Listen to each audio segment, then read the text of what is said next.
আসসালামু আলাইকুম। আজকে আমরা পড়ব হচ্ছে অষ্টম শ্রেণীর বাংলা প্রথম পত্রের বইয়ের একটি কবিতা। কবিতাটির নাম হচ্ছে নদীর স্বপ্ন এবং এই কবিতাটি লিখেন হচ্ছে বুদ্ধদেব বসু। তো এই বুদ্ধদেব বসু কী লিখেছেন আমরা সেটাই দেখব এখন। কবিতাটি শুরু হচ্ছে, কোথায় চলেছ, তার মানে তুমি কোথায় যাচ্ছ বা কোথায় চলেছ, এদিকে এসো না, তুমি এদিকে এসো বা আমাদের কাছে এসো, দুটো কথা শোনো দেখি এবং দুইটা কথা শোনাও, এদিকে আসো এবং দুইটা কথা শোনো, এই নাও এই চকচকে দুটো নতুন রূপর সিকি, তুমি এই নাও, এই যে তোমাকে দিচ্ছি চকচকে দুইটা নতুন রূপার সিকি, তার মানে দুইটা রূপার নতুন চকচকে সিকি দিচ্ছে। ওটা নিতে বলতেছে, চুকানোর কাছে দুটো আনি আছে তোমায় দিচ্ছি তাও, তার মানে চুকানি, চুকানি বলতে বুঝাইছে এখানে যে বাগবেতনটা যে করছে বা যে কথা বলছে মাঝের সাথে তার বোন চুকানি।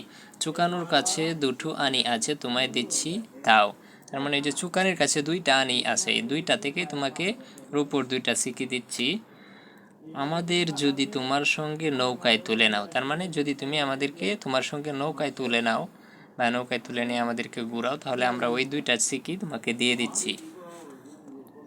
নৌকা তোমার গাঁঠে বাঁধা আছে, যাবে কি অনেক দূরে, তিনি জিজ্ঞেস করতেছে মাঝিকে যে নৌকা তোমার গাঁঠে বাঁধা আছে, মানে নৌকা তো তোমার গাঁঠে বাঁধাই আছে, যাবে কি অনেক দূরে, এটা কি অনেক দূরে যাবে বা অনেক দূরে যাওয়া যাবে। তারপরে আছে, পায়ে পড়ি মাঝি সাথে নিয়ে চলো মুড়ে আর চুকানুরে, মানে মাঝিকে বলতেছে যে আমি তোমার পায়ে পড়ি, তাও তুমি আমাকে এবং চুকানুকে নিয়ে যাও, আমাদের নৌকায় করে ঘুরিয়ে আনো।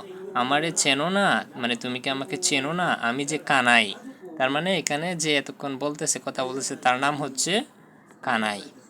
বলতেছে আমারে চেনো না, মানে তুমি কি মাঝিকে বলতেছে তুমি কি আমাকে চেনো না, আমি যে কানাই, আমার নাম হচ্ছে কানাই। চুকানু আমার বোন, তার মানে এই কানাইয়ের বোনের নাম হচ্ছে চুকানু। তারপরে হচ্ছে তোমার সঙ্গে বেরাবো আমরা মেঘনা পদ্মা শোন, মানে তোমার সঙ্গে বা তোমার ওই নৌকা দিয়ে আমরা ঘুরে বেড়াবো মেঘনা পদ্মা এবং শোন, এটাই বলতেছে। আচ্ছা, এরপরে বলতেছে শুনো মা এখন ঘুমিয়ে আছেন, দিদি গেছেন স্কুলে, তার মানে এখানে কানাই বলতেছে মাঝিকে যে তার মা এখন ঘুমিয়ে আছেন এবং তার দিদি গেছে স্কুলে। এই ফাঁকে মুড়ে আর চুকানুরে নৌকায় তুলে নাও, তার মানে ওই কানাই আর চুকানুর মা গেছে, মা ঘুমিয়ে আছেন এবং তার দিদি গেছে স্কুলে, এই ফাঁকে যদি নৌকায় তুলে নেয় তাহলে তারা কেউ দেখবে না, এই জন্যই বলতেছে এই ফাঁকে মুড়ে আর চুকানুরে নৌকায় তুলে নাও। আচ্ছা, কোনো ভয় নেই বাবার বকুনি তোমায় হবে না খেতে, তার মানে এটাও বলতেছে মাঝিকে আবার যে তুমি বাবার বকুনি নিয়ে কোনো ভয় করো না, এই বাবার বকুনি তোমাকে খেতে হবে না।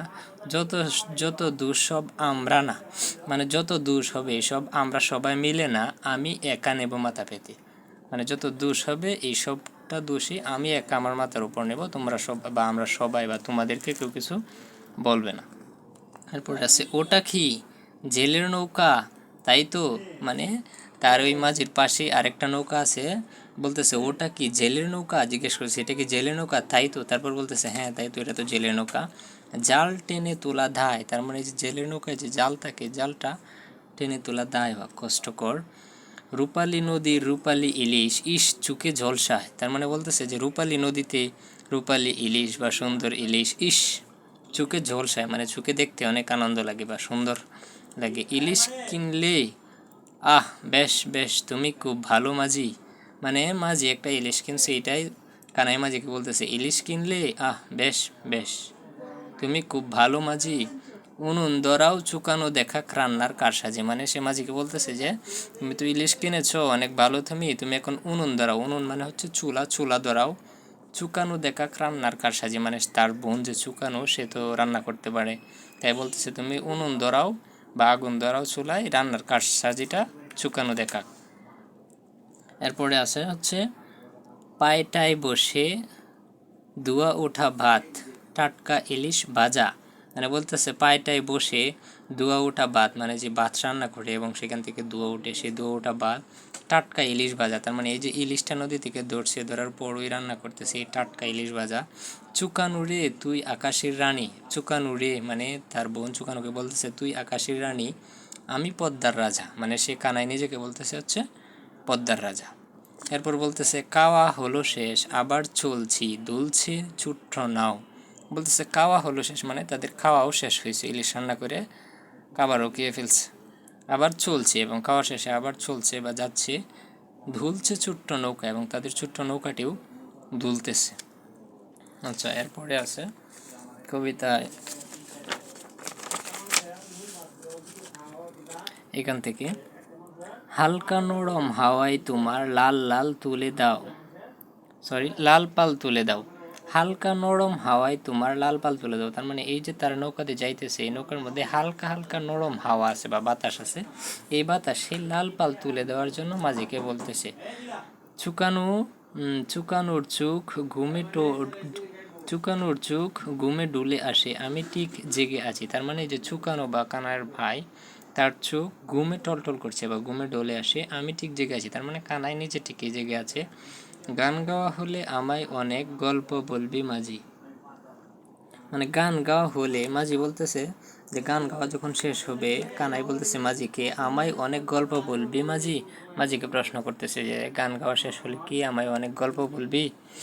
শুনতে শুনতে আমিও ঘুমোই বিছানা বালিশ বিনা। তার মানে ওই যে গান বলতেছে, গান শুনতে শুনতে আগে চুকানো ঘুমাইছিল, তারপর কানাই নিজেও ঘুমিয়ে গেছে বিছানা বালিশ বিনা। তার মানে বিছানা এবং বালিশ ছাড়াই ওই নৌকার মধ্যে ঘুমিয়ে পড়েছে।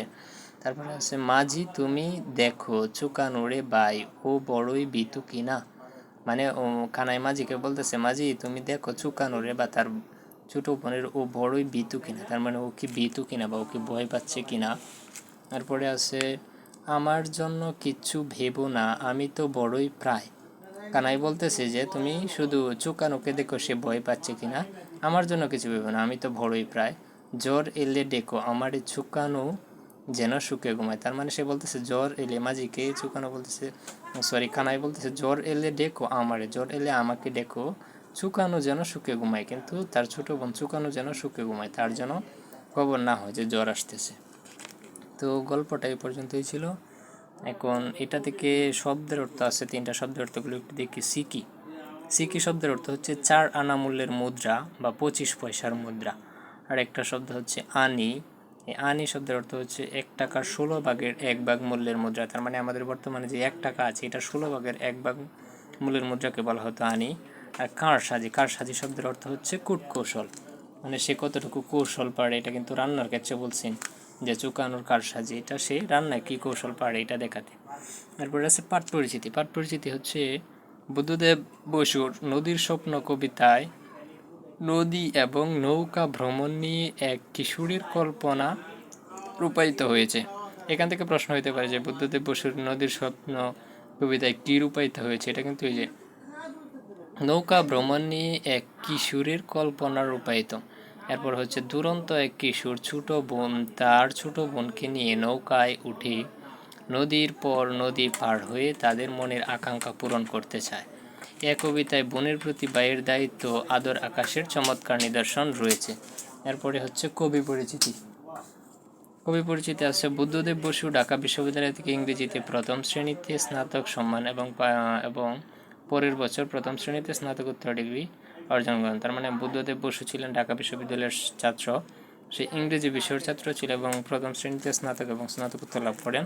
প্রথমে সাংবাদিকতা এবং পরে অধ্যাপনাকে তিনি পেশা হিসেবে গ্রহণ করেন। তার মানে বুদ্ধদেব বসু প্রথমে আছেন সাংবাদিকতা এবং তারপর তিনি অধ্যাপক হিসেবে তার পেশা গ্রহণ করেন। ঢাকার পুরনো পল্টন থেকেও তার ও অজিত দত্তের যৌথ সম্পাদনায় সচিত্র মাসিক পত্রিকা প্রগতি 1927 থেকে 1929 প্রকাশিত হয়। তার মানে সে একটা পত্রিকাও সম্পাদনা করছেন, সে এবং অজিত দত্ত দুইজনে যৌথভাবে এই মাসিক পত্রিকা ছিল এটা, এবং পত্রিকার নাম ছিল প্রগতি। তিনি কবিতা পত্রিকা নামেও একটি পত্রিকা সম্পাদন করেন। তার মানে বুদ্ধদেব বসু একটি পত্রিকা সম্পাদন করেন যেটার নাম ছিল কবিতা পত্রিকা। এরপর হচ্ছে রবীন্দ্রনাথ ঠাকুরের কাব্যরীতির বাইরে পৃথক কাব্য দ্বারাই প্রতিষ্ঠাতাদের মধ্যে অন্যতম প্রধান কবি বুদ্ধদেব বসুর রণশূল স্বতন্ত্র ও মনোজ্ঞ। তার মানে রবীন্দ্র যুগের একটা ব্যাপার আছে, তখন রবীন্দ্র যুগের দ্বারাই অনেকেই কবি লিখত। এর মধ্যে 5 জন কবি আছেন এরকম যাদেরকে পঞ্চপাণ্ডব বলা হয়, ওই তাদের মধ্যে একজন বুদ্ধদেব বসু, যিনি রবীন্দ্র কাব্যরীতির বাইরে গিয়ে পৃথক কাব্য দ্বারাই কবিতা রচনা করেছেন। বুদ্ধদেব বসু 1908 খ্রিস্টাব্দে কুমিল্লায় জন্মগ্রহণ করেন। তার পৈতৃক নিবাস হচ্ছে বিক্রমপুর, অর্থাৎ বর্তমান মুন্সিগঞ্জে। 1974 খ্রিস্টাব্দে তিনি কলকাতায় মৃত্যুবরণ করেন।